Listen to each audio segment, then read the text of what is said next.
Objective: design and build a vehicle to drive up a 10-metre ramp at a 5-degree incline. It must carry a water bottle with a gross mass of 400 grams.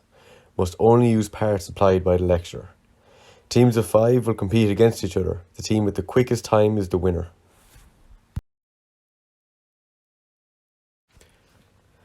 After our teams were announced in week 6, we quickly got in touch with each other through email. The team leader scheduled a brief meeting after a drawing lab for us all to get to know each other. The following week, we met in the Science and Education building and got brainstorming on multiple ideas for the vehicle design. After a basis of a design was agreed, we met again in Glucksman Library to discuss the finer details of our design. At a third meeting, our design was finalised.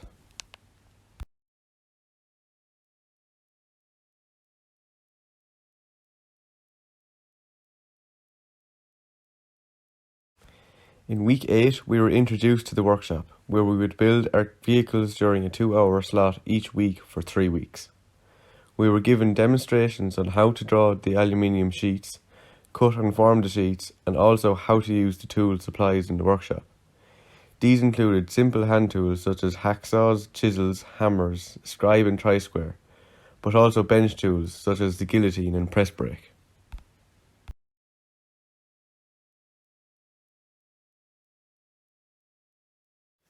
We started with a full SolidWorks model of the car, and we flattened out each piece to be able to draw, map it onto the sheet of aluminum.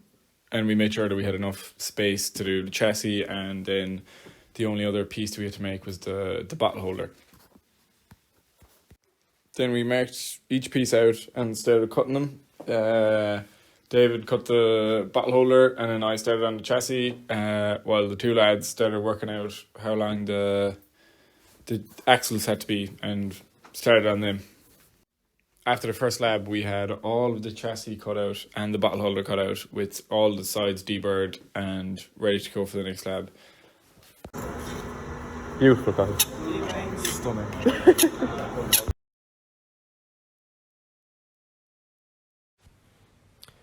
For our second workshop, we were not able to have a full turnout of team members.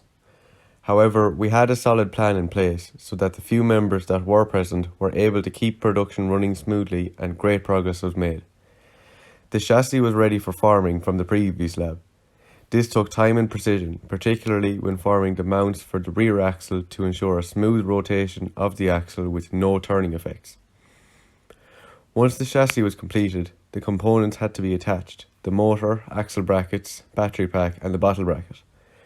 From these photos you can see the thought process by laying out the parts on the chassis. We altered the position of the motor to get the ideal tension in the pulley belt. For the final workshop, all that was left to do was assemble the car, run a few tests and make any required adjustments or refinements.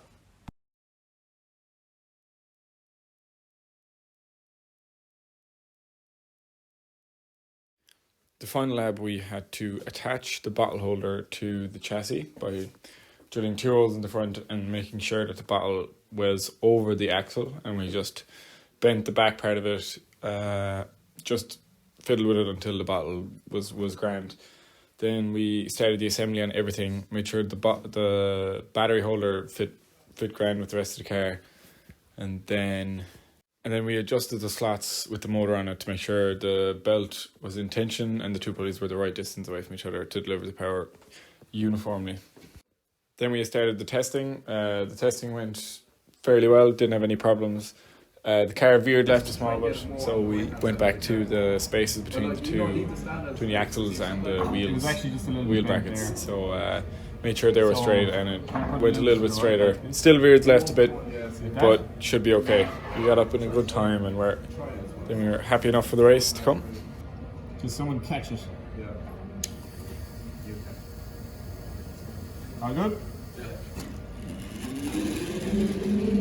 It's veering a little bit to the left. Yeah. Once we had the car complete, we were buzzing. When we saw it go up the ramp the first time, we were happy, went up at a solid speed, and we started getting giddy after that. I suppose I'll just let the next few videos speak for themselves.